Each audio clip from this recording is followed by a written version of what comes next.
Ina niya dinideny ang kanyang involvement dito. Pero pinakikita niya, he's only calibrating his possible culpability. Opo. Saan kaya ako? Hanggang dito, dito, o dito? Pero teka lang, Sen, ano pa ba yun? Merong magandang, dapat yung mapag-usapan pala ngayon, no? Yung, ano ba yung sinabi ni dating Speaker Martin, ukol dun sa, I am not the mastermind. Yun, yes po, oo. Hindi daw po siya ang may, at ang tinuturo niya, ay ang executive. Pero nilaglag niya yung sarili niya eh. Bakit doon sa kanya statement to ba? Meron? Hindi, pag sinabi mong I am not the mastermind, di alam mo yung mastermind. Oh. Yun po ba? Kilala mo. Napakasimple naman yun ang nun. konotasyon nga pala nun. Napakasimple naman nun. Hindi ako Kung mastermind. hindi ko ang mastermind, ay kilala mo kung sino.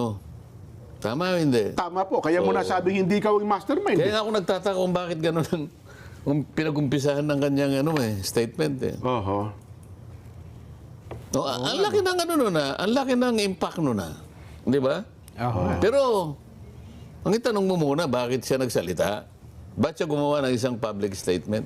Totoo nga po. Alam niyo, Sen, maging sa social media, nagtatalo-talo ngayon, ha? Sabi nila, hindi, baka Wala drama na lang tayong yan. oras, ha? Di po, mga ano pa po, 20 minutes pa tayo, Sen, ha?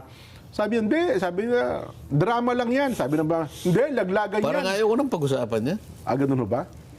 Di sige po, wala tayong magagawa. Hindi kasi, Hindi, bumabawi lang ako. Kasi kanina yung gusto kong pag-usapan, sinasara na yung dalawa eh. Yung isara ko ngayon. Hindi, para makarami tayo, Sen. Para makarami lang ho naman tayo. Tayo naman pinigilan kasi siyang umalis ng bansa, Jen. Oo nga. Magpapa-check up lang naman daw sa kanya eh. Singapore. At babalik Diba? din. Hindi, nahingi siya ng travel authority sa SecGen. Opo. Ay kay Boji D. Kay Speaker Boji D. mismo. Binigyan naman siya. So, through the Secretary General, kasi ganun ang procedure eh. Opo. Pagka, okay, sabi ng Speaker, yung SecGen gagawa. Gagawa. Yung ministerial yun automatic. So, si Cheloy Garapil, binigyan siya. Opo. April 20 yun, Jen. Aba, nagtaka naman ako, si Boying, si Ombudsman, Pumapila si Ombudsman Boying. Opo. ang aking matalik na kaibigan. Ay, opo. Alam niya, sparring partner niyan. Opo. Hindi, kaibigan ko naman yun talaga eh. Opo. Hindi ka. Hindi po pwede. At humingi siya ng isang, ano man tawag doon? Precautionary hold departure order. Oo. Yan, oo. From the Sandigan Bayan. Sandigan Bayan po. Na Kasi nagbigay Sandigan- naman. Yan na nga po. Kinabukasan, gumawa ng statement. Ayun nga. yung So may video. impact kay former speaker. Bakit Alam mo bang si speaker at saka si Boying, Opo. Boying ang sinasabi ko dahil kaibigan ko naman yan, Opo. fraternity brothers. Magkaprat ba sila? No, Upsilon yan. Upsilon yan. Oo. Siyempre, pag may fraternity ganyan. Opo, lalo sa mga abogado. Teka muna, pati ako medyo, sabi nga nila, na mapapatas ng kilay si Jen dito eh. Parang ano niya Teka nangyari muna. pag nagkaganon. Sabi niya, Jen, Oo. fraternity brothers tayo. Ano ba ito? Hindi ba may sumpaan tayo, mga bra? Oo. Mga ano tayo Pratt brothers. Opo. Ba't nagkaganito? Di ba? Ayan, siguro medyo, yan ang i-process mo ngayon. Kaya nagsalita ngayon. Oo. How can I be the mastermind? Yan ang tanong na nagsambulat ng napakaraming implikasyon. Yun na nga. Di ba? Una, how can I be the mastermind? Sabi niya. Alam mo ang mastermind. Ayun. So, ibig sabihin, Yun ang magiging ibig sabihin nun. Opo. he did not completely remove himself Oo. from the anomaly. Hindi lang siya mastermind. Hindi nga lang siya. Yun. Nag-deny siya na siyang mastermind, pero handa siya na sabihin, oo, kasama ko dyan. Pero hindi ako ang nagpasimuno niyan. Hindi ako mastermind. Yun ang implikasyon nun. Marami daw siyang alam no? Di ba? Sa kasalukuyan, sa dating administrasyon, yun po ang binabanggit niya. So, marami siyang alam, pero hindi siyang mastermind. Sen. Hindi na niya dinideny ang kanyang involvement dito. Pero pinakikita niya, he's only calibrating his possible culpability. Opo. Saan kaya ako? Hanggang dito, dito, o dito. Pero ang involvement nandun. Oho. So, yun ang negative implication ng kanyang pagkakasabing, how can I be the mastermind? Ang tanong naman ni Nelson, why not? Ba't nga hindi ikaw? Di How ba? can't you be? Sabi ni Nelson eh. You can be. Anong pag-usapan pa natin dyan? Nagturo siya eh. Di ba? Opo. Sabi niya, the national budget does not depend only on one person. O, di ba? Oho. So, parang natago siya sa complexity ng bureaucracy. Opo. Sabi niya, inano niya yung budget process, o, di ba? Opo. Preparation, executive department. Authorization, Congress. Ito na yung ano eh. Ito na yung budgetary process. Authorization yun eh. Aha. Babalik ngayon sa executive execution. Yun. Di ba? Yes po. So sinasabi niya, hindi lang naman. The budget, totoo naman eh. Ay, ba't mo sinasabi ngayon yun?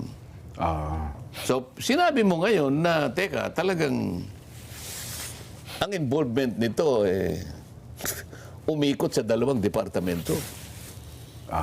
Tama? Tama po. Kasi mukhang tinuturo niya, executive, sa pamamagitan daw po ng DPWH. Tapos implementing agency. tinuro niya si, anong pangalan? Si Saldi at saka si dating Senate President. Oh. Nakalimutan niya. Ako, wala akong gustong kampihan dito. Hindi ko mo kasama ko sa Senado si Opo. dating President, Chis Senate Escudero. President Chis Escudero. Oho. Nakalimutan yata niya na si Chis, Opo. 2025 lang siyang naging Senate President. Ang pinag-uusapan ng anomaly rito, 2023, 24, 25, na siya ay House leadership. Siya ang Speaker. Sa mismong Speaker. O of the sino House. yung mas involved kaya? Hindi, ang binabanggit lang doon sa kanya statement. Kahit na inaalis mong involved, pero si Chis 2025 lang na Senate President. Oho. Ikaw, you sat as a Speaker for the rest of this period, Oho. where the anomaly began and Ended. terminated. Oho. O sino ngayon ang merong mas malaking Mas malaki, culpability? Ito yung implication ng kanyang statement eh. Ayun. Dahil sasabihin niya, nagbigay naman ako ng ano eh, ng statement sa ICI. Oo, nakipag-cooperate nga rin siya sa mga investigation na ginagawa, Sen. No, Oh. sinabi niya, I kept my silence in respect to the legal process. Bakit, Jen? Yung legal process ba, sinasabi niya, kailangan kang magpakatahimik? Wala sinasabing gano'n. Walang ganon. Oho. The legal process will proceed whether in silence Tama. or otherwise. Oho. Aba, teka muna, pinagtatalunan nga namin sa Senado eh. Inimbita ka eh. Hindi ka dumating. Oho. Doon makakapagsalita ka. But you chose to be silent. Pangatawanan mo. Sasabihin mo, in respect of the legal process. Teka mo, pinatawag ka eh. It's part of the legal process. Oho. Inimbita ka eh. Hindi siya pumunta. Eh, yung naman nagpatawag naman kasi. Hindi ka dumating. Eh, dapat sinabpina mo. Meron nga raw pong ano. Oo, dahil kasi meron kasi tayong interparliamentary Courtesy tayo dyan. Opo. O, kasi yung courtesy, paggalang. Yes po. So pag kasi pinilit natin, Nawawala yung paggalang. nambabastos tayo. Kabaligtaran ang mangyayari. Ayaw nating mambastos. Yun lang ibig sabihin eh. Yes po. Jen, Nelson, ang taong bayan, hindi mo lang binastos eh. Ninakawan mo nga ang taong bayan eh pagkatapos nahihiya ka pang bastusin yung isang tao na pinaghihinalaan na siyang mastermind dito. Oho. Yan ang hindi ko maintindihan doon sa taong yan. Kung bakit ayaw niyang ipatawag. O, ito sasabihin na naman niya, in respect to the legal process. Ito namang isa. Sa paggalang niya sa process, nagpakatahimik. Paano mangyayari yun? Inconsistent. Oo nga, no? Oo. Nagkabangga. Yan ang dapat na malaman ng tao. Nagtatakipang kayo. Ha? Nagtatakipang kayong dalawa. Kaso sa